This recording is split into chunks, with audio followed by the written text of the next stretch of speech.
अस्सलाम वालेकुम स्टूडेंट्स, मेरा नाम सर MB खान है और मैं आपका मैथ्स का टीचर हूँ। तो स्टूडेंट्स, क्लास 7 का ये लेक्चर है और हम आपको पढ़ा रहे हैं एक्सपोनेंट।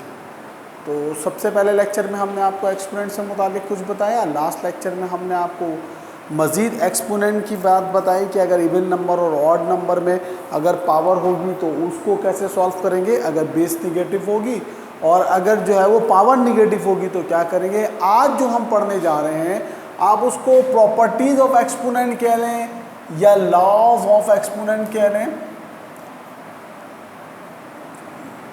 सही ना, प्रॉपर्टीज कह लें इसको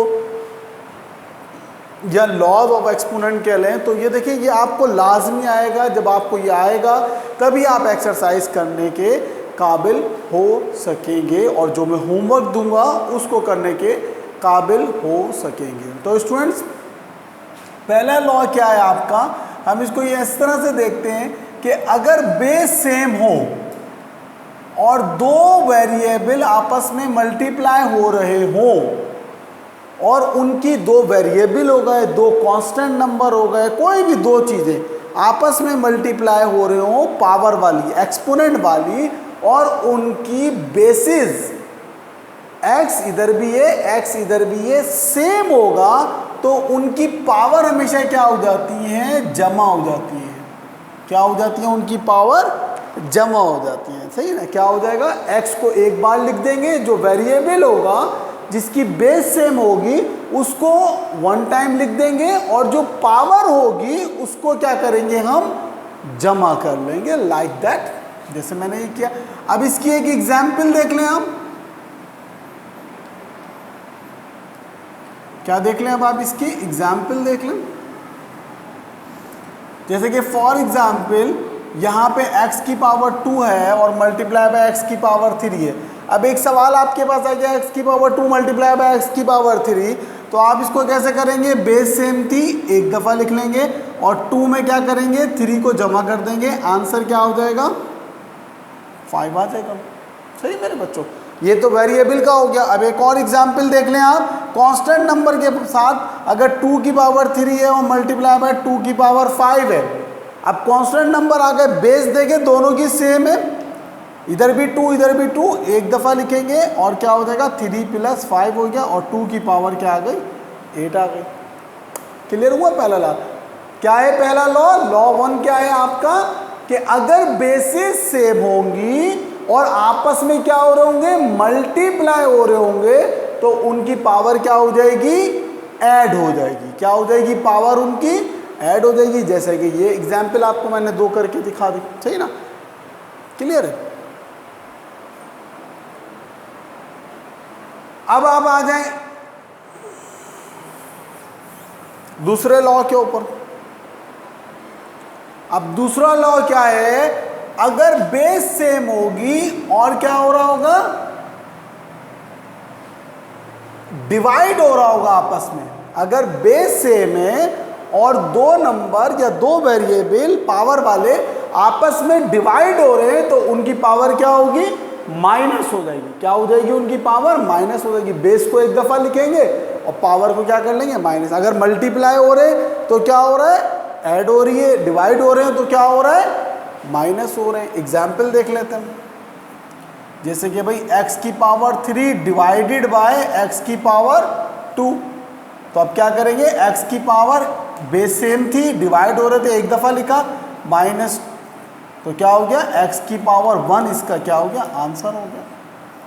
अब देख लें, इसको देख लें, अगर कांस्टेंट नंबर में भाई 2 की पावर 5, अब ये अपॉन का मतलब भी क्या होता है, डिवाइड होता है 2 की पावर 3, तो जब आप इसको सॉल्व करेंगे तो क्या लिखेंगे, बेस को एक दफ़ा लिखा, 5 - 3, तो 2 की पावर 2, और 2 की पावर 2 का मतलब क्या होता है, 2 मल्टीप्लाई बाय 2, 4 आंसर आएगा।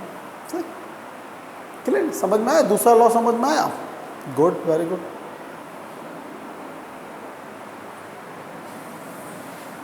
अब तीसरे पे आ जाए, भाई अगर बेस सेम नहीं है, अगर तो बेस सेम नहीं है, अगर आपकी बेस सेम नहीं है तो क्या होगा, सर बेस सेम है। अब अगर बेस सेम नहीं है, मल्टीप्लाई बाय y की पावर m, तो अब हम इसको कुछ भी नहीं कर सकते, सही ना, ये कोई लॉ नहीं है, ये मैं आपको ऐसे ही बता रहा हूँ कंफ्यूजन के लिए।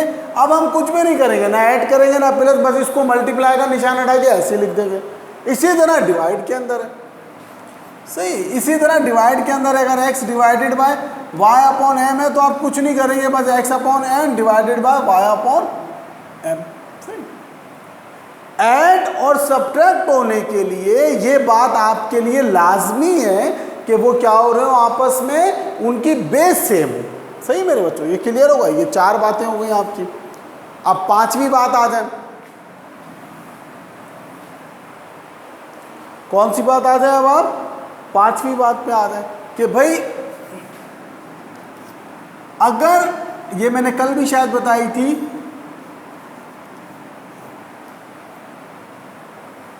अब देखें x y z 3 नंबर है और इसकी पावर n है, तो ये जो n है ये ब्रैकेट में मौजूद हर नंबर पे अप्लाई होगी, x की पावर n, y की पावर n और z की पावर n। सही ना, समझ में आ रही बात। अब इसी लॉ को उल्टा कर दें, अगर कहीं ये लिखा हुआ है x की पावर n, y की पावर n, z की power n divided by m divided by p की पावर n, q की पावर n, जब इन सब की पावर n है तो हम इसको इस तरह से लिख सकते हैं भाई कि x y z p q की होल पावर n है ना। कैसे लिख सकते हैं, इन सबको एक दफा लिखा क्योंकि पावर सेम थी, क्योंकि क्या थी, पावर सेम थी, चाहे वो डिवाइड हो रहे हो चाहे वो मल्टीप्लाई हो रहे हो, ये छठा लॉ है, सही ना, कि अगर डिवाइड हो रहे होंगे तब भी यही अप्लाई होगा लॉ। इसको मैंने उल्टा कर दिया, सही, समझ में आ रही है आपकी बात। बहुत ही आसान है कि भाई जब ब्रैकेट में जब पावर होती है तो वो ब्रैकेट में मौजूद हर नंबर पे अप्लाई होती है, ये बेसिकली लॉ होता है। अब इसको तोड़ के आप कर लें कि जैसे कि यहाँ पे देखें n सब पे लग गया, यहाँ पे देखें अलग अलग n था और आपने उसको होल पे लगा दिया, अब चाहे वो डिवाइड हो रहा हो या नहीं हो रहा। एग्जाम्पल्स देख लेते हैं, सही,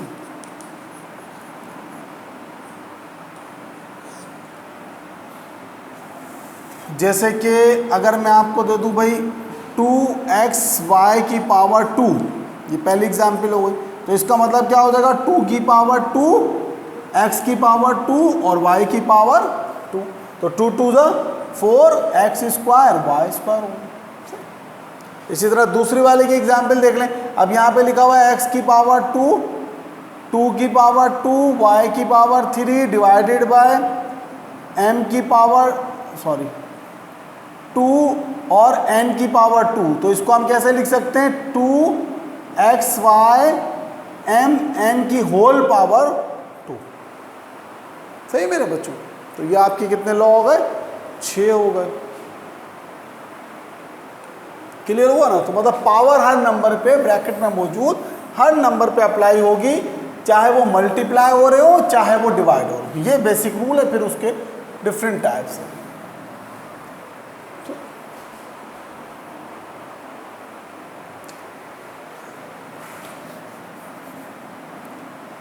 अच्छा भाई, अब एक और रूल है भाई, किसी भी चीज़ की पावर, 7वां देख लें लॉ, किसी भी चीज़ की पावर 0 होगी तो आंसर क्या आएगा, 1 आएगा। किसी भी चीज़ की पावर अगर आप 0 लगाएंगे तो आपका आंसर क्या आएगा, 1 आएगा, चाहे वो कुछ भी हो, चाहे वो, आप एग्जाम्पल देख लें, जैसे कि 2 की पावर 0 का आंसर क्या आएगा, 1 आएगा। 444 की पावर 0 का मतलब क्या होगा, 1 होगा। 555 की पावर 0 का मतलब क्या होगा, 1 होगा। 9 की पावर 0 का मतलब क्या होगा, 1 होगा। 12 की पावर 0 का मतलब क्या होगा, 1 होगा। अब इधर वेरिएबल पे आ जाए, x की पावर 0 का मतलब 1, y की पावर 0 का मतलब 1। अब इसमें लिखा हुआ है x y z upon p q r की होल पावर 0, 1।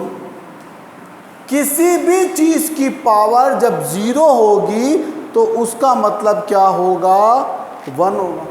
क्लियर हो गया, समझ में आ गया अच्छी तरह से यार।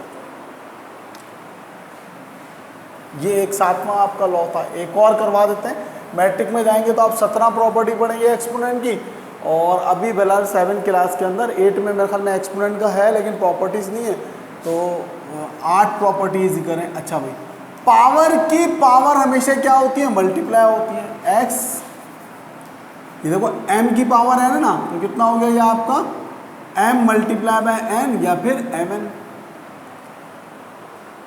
क्या पता चला? पावर की पावर हमेशा क्या होती है आपस में? याद रखिएगा, पावर की पावर हमेशा क्या होती है? मल्टीप्लाई होती है। एग्जाम्पल देख लेते हैं भाई, 2 की पावर 2 और उसकी पावर 3, तो क्या हो जाएगा? 2 2 3 जा 6।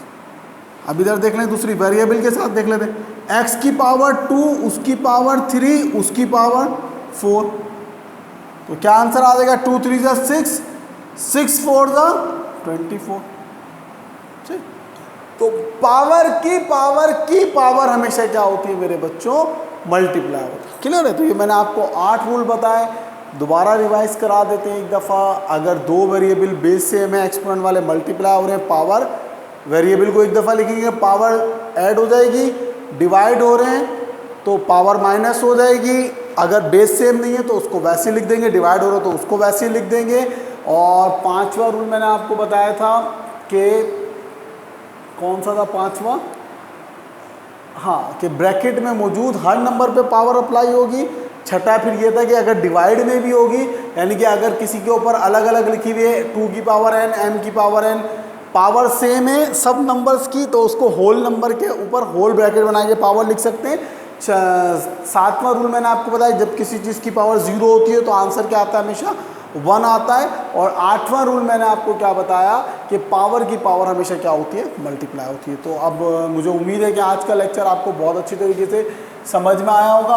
अब इसका होमवर्क दे दें, कुछ सवाल 10 सवाल दूंगा, ज़्यादा नहीं, बस ये 10 सवाल दे रहा हूँ। फिर इंशाल्लाह ताला कोशिश करेंगे कल जो है वो एक्सरसाइज के ऊपर आ जाएं। फिर जैसे ही आपके 3 चैप्टर मुकम्मल होंगे, तीसरा चैप्टर चल रहा है, तो आपका जिस तरह 8 क्लास का आज टेस्ट चल रहा है, मंडे आज, और 8 क्लास का टेस्ट चल रहा है, इसी तरह फिर आपका जो है वो जैसे ही 3 चैप्टर मुकम्मल होंगे आपका भी ग्रैंड टेस्ट लिया जाएगा तीनों चैप्टर का। सही, होमवर्क हम सिंप्लीफाई कर लेते हैं इसको। सवाल क्या लिखेंगे आप? सिंप्लीफाई यानी कि जितना सॉल्व हो सकता है उतना। पहला सवाल आप लिख लें भाई, 2 की पावर 2 मल्टीप्लाई बाय 2 की पावर 3। दूसरा सवाल लिख लें, x की पावर 2 मल्टीप्लाई बाय y की पावर 2 मल्टीप्लाई x की पावर 3 मल्टीप्लाई बाय x की पावर 5। तीसरा सवाल लिख लें भाई, x की पावर 5 डिवाइडेड बाय x की पावर 2। चौथा सवाल लिख लें, 5 की पावर 3 अपॉन 5 की पावर 2। इस अपॉन का मतलब भी क्या होता है? डिवाइड ही होता है। सही। पांचवा सवाल लिख लें, x y z की पावर 2। छठा सवाल लिख लें, p q r divided by s और t की पावर 3। अच्छा भाई, सातवां सवाल लिख लें,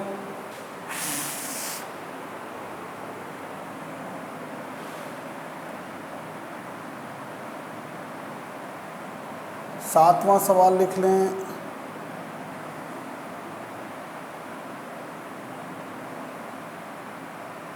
थ्री की पावर 2 4 की पावर 2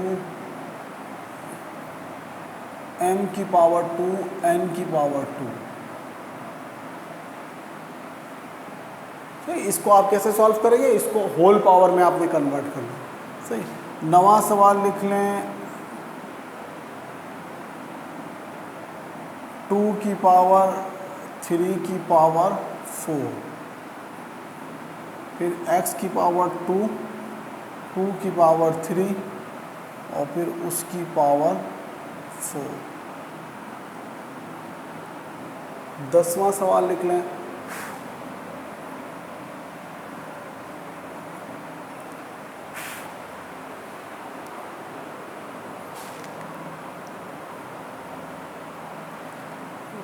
सवाल लिख लें, एक्स की पावर 2 मल्टीप्लाई बाय वाई की पावर 3 मल्टीप्लाई बाय एक्स की पावर 4 मल्टीप्लाई बाय वाई की पावर 4। सही है ना। ये सवाल आपके लिए चैलेंज है, क्योंकि ये मैंने आपको समझाया तो है लेकिन कम्प्लीटली नहीं समझाया। अब इसमें दो चीज़ें लग रही हैं तो वो दोनों रूल आपने लगाने। सही है मेरे बच्चों। तो आज का लेक्चर यहीं पे ख़त्म होता है। अब इंशाअल्लाह तबारक ताला बस इसमें 7 जो आपका 5वां चैप्टर है इसमें एक ही एक्सरसाइज है, और मुझे उम्मीद है कि बस कल का लेक्चर मेरा और होगा और उसके बाद आप पूरी एक्सरसाइज कर लेंगे इंशाअल्लाह तबारक ताला। सही है। अपना बहुत ज़्यादा ख्याल रखिएगा। अल्लाह हाफ़िज़।